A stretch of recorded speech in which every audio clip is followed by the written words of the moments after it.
Previously on Loose Gravel Garage. I'm Nate. That's Troy, and that is our 1992 Ford Crown Victoria. No, not the blue one. That one belongs to Connor. That's Troy's younger brother. I'm talking about the beige one behind Troy. I'm going to be riding my scooter from San Clemente, California to Hilton Head, South Carolina. I'm participating in the 2023 Scooter Cannonball. Me and Troy are going to be trailering 4 Vespas and a Honda out to San Clemente. We talked about it and we came up with a really bad 5-part plan. Step 1, find a car that doesn't run and get it running. Step 2, prep the car to safely tow a 7x16 trailer with 5 bikes on it. Step 3, test it out and make sure it's reliable. Step 4, drive it to California and back to North Carolina again. Step 5, when we get back, we're going to give it away to someone that needs a car. And we'll know we're giving them a good car because we'll have just driven it 7,000 miles. So we think we found the perfect car on the Facebook Marketplace. It's been sitting under a tree for 3 years, it doesn't run, and we bought it sight unseen.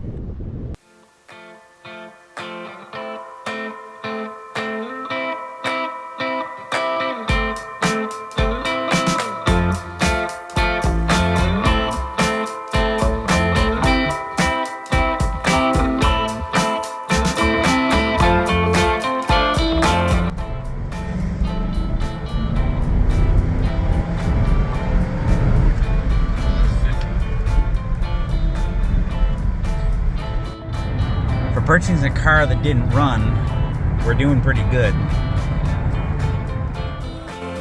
And now part 2 of our really bad 5-part plan.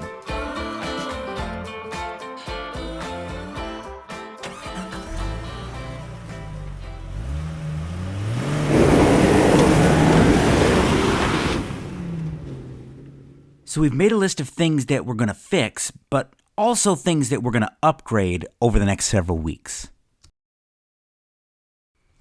I had a few free moments after church on Sunday, so I decided to get a head start.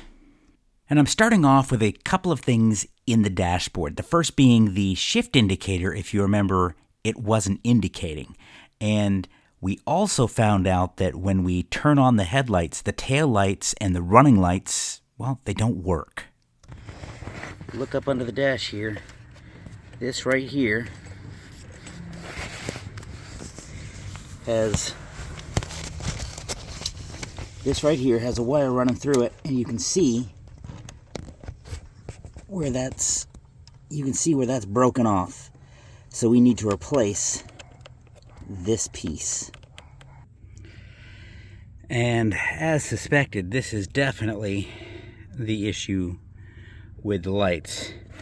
And you can see this block is all burnt up, and someone has been in here before, wired in this piece, and but man, this thing is just, it is burnt on there. I can't even get it off. I'm probably gonna have to cut it. That's our problem. Next, we decided to tackle the air conditioning. Now, if this was a car that Troy or myself was just driving around locally, to be honest, we'd just roll down the windows. But we're going to be giving this to someone, and it'd be nice if it worked. But also, Troy is going to be driving this through the desert in the middle of June, and it wouldn't be the worst thing in the world if the air conditioning worked. And while I've been getting all the stuff on the top, I've let Troy, because he's young, crawl around on the ground and deal with the compressor.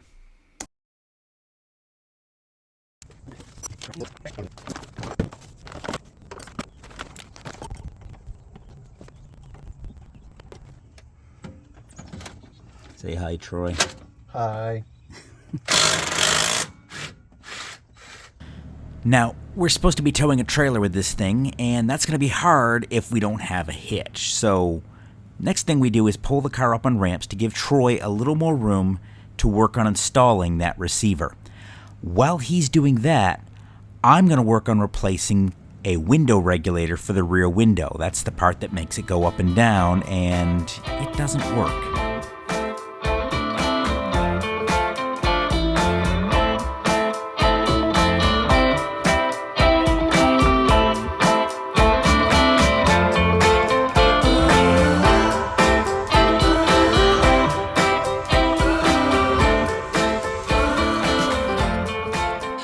With the rear window working, I move on to fixing the driver's power door lock. Troy, on the other hand, is still working on the hitch. On many cars, you can buy a hitch and just lift it up there and bolt it in. It's really easy. We're not so lucky. On this car, we've got to grind and chisel the frame so that the hitch will sit flat, and then we've got to drill our own holes.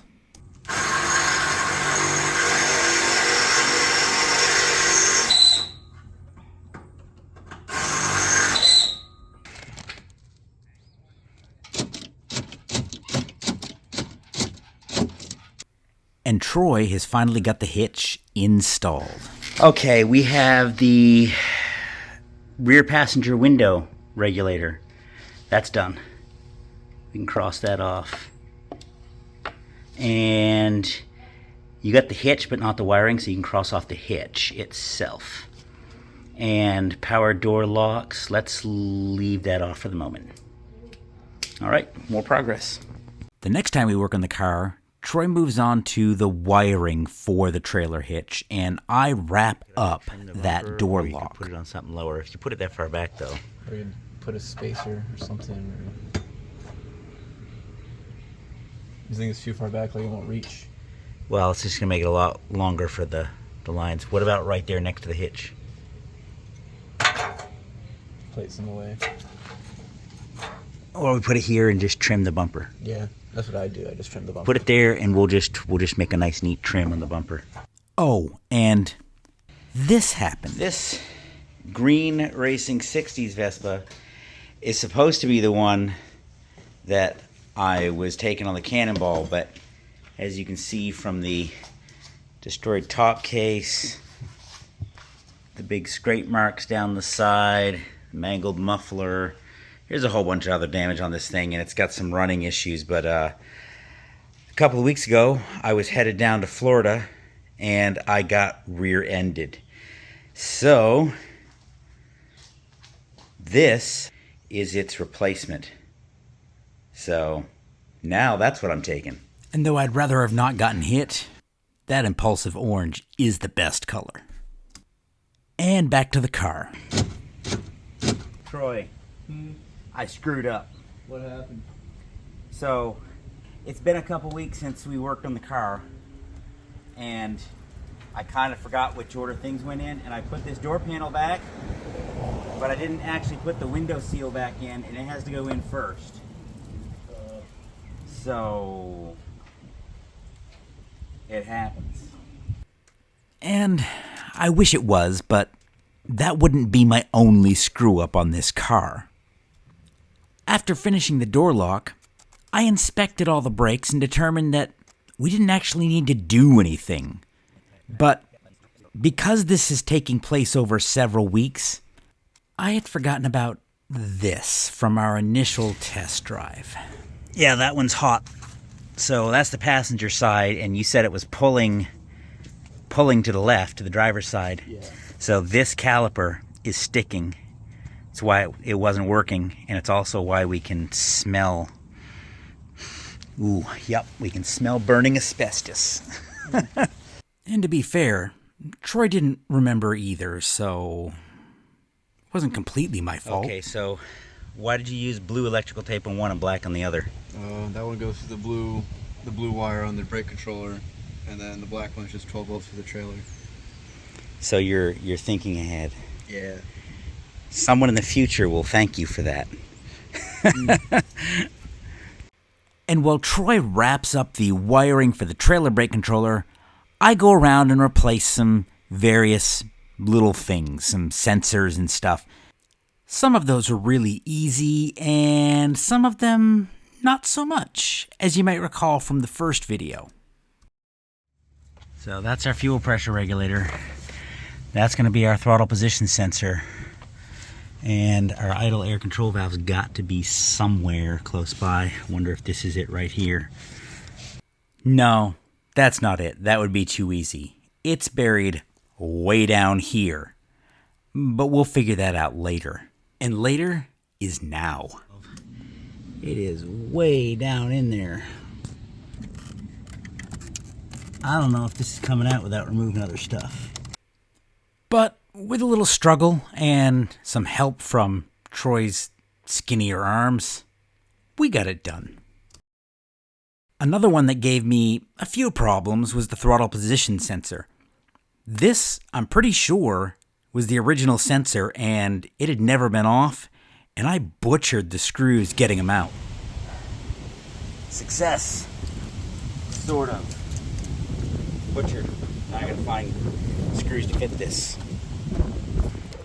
I'm just replacing our mangled screws with these 5/16 inch head bolts. And I think that'll do the trick. That takes care of all of our sensors. Ooh, Troy, look what I discovered. Now, I've owned a few of these cars, and I never knew this, but I went to stick the magnetic tray on the hood. I never knew that. It's got an aluminum hood. So the two things that you need to consider is, one is where your legs are going to be. You don't want to be hitting it with your leg while you're driving. You got to be able to reach this when you're driving. You want to be able to reach that. That's like your emergency braking. So it doesn't matter if it goes on the left or the right. Other than that, it can go anywhere in the car. I guess right here maybe. No, because then it won't. Your ashtray's in the way. I mean, you could put it up high, but that's kind of hideous. And I mean, right here, I guess would be best. Everywhere else is going to be in the way. Here is kind of in the way. Okay. Well, put it there. You can try putting it there with double-sided tape instead of screws. Yeah, that'll work.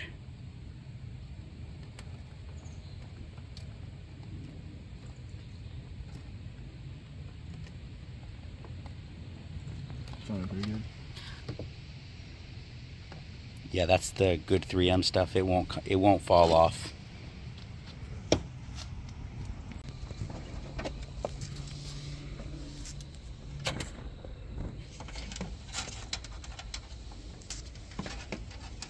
What have we got left under here? Well, to put this in, we gotta cut this first. Oh, okay. And that's as far as we got that day.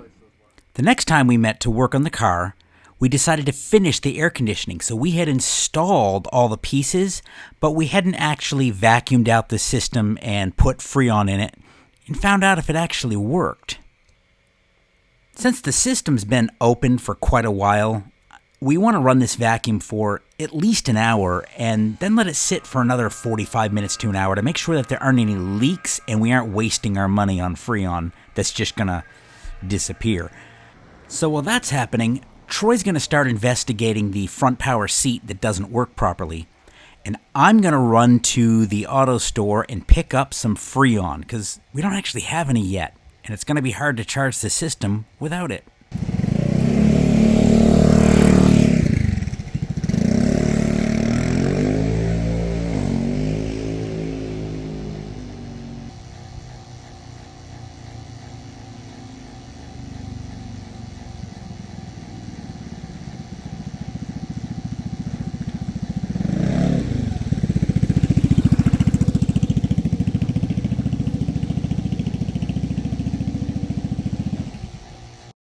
And since the trip to the store didn't take long enough, I went ahead and cut up the rear bumper to make room for the trailer wiring, and then Troy made the final connections.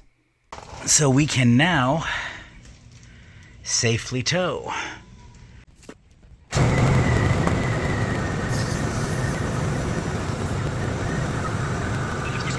At this point, we had passed our vacuum test. We knew we didn't have any leaks, so I went ahead and started charging the AC system.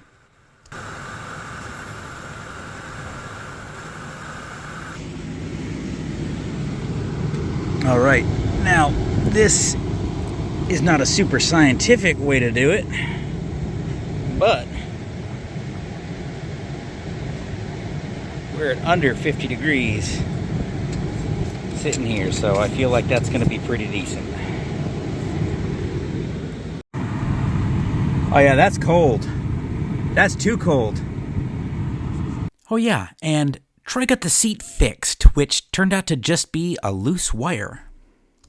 All right, we have AC, which will be really nice driving through the desert in June.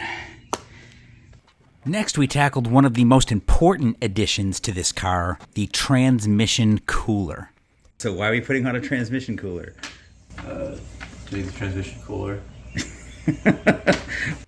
You might have noticed by now, Troy does not waste words. Okay, so we've now got a transmission cooler. Basically what's happening is that transmission fluid comes out of the radiator, runs to the auxiliary cooler, and then back to the transmission. And since we are going to be towing with this, that will help keep the transmission from overheating. In theory. We'll find out. And now we've got only one thing left on our list, the airbags. These will keep the car from squatting in the rear too much when we hook the trailer to it. We hope.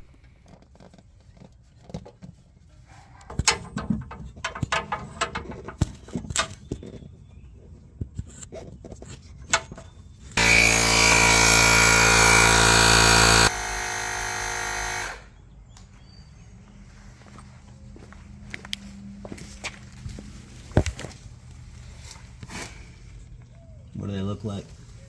Inflated.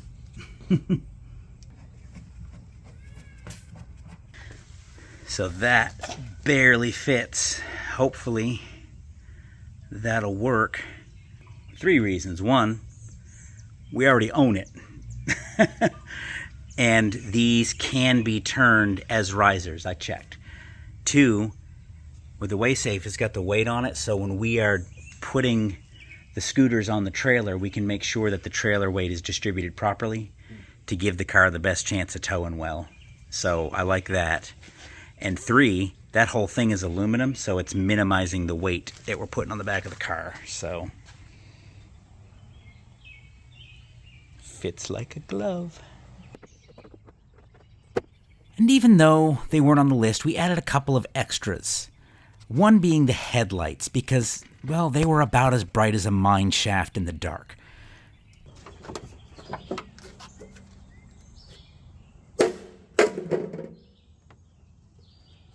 We also replaced the serpentine belt because, although it wasn't technically bad, it was clearly showing a little age, and we figured it's cheap enough, better safe than sorry. Oh, and you remember the sticky brake caliper? Well, we finally figured out that we'd forgotten that after driving it around a little, so we ended up replacing both brake calipers and the pads and then bleeding the brakes on both sides. The rears were fine. I think it is officially time that we wash this thing. What do you think? Let's go get it cleaned. You might want to roll the window up. Roll the window up before you go in the car wash.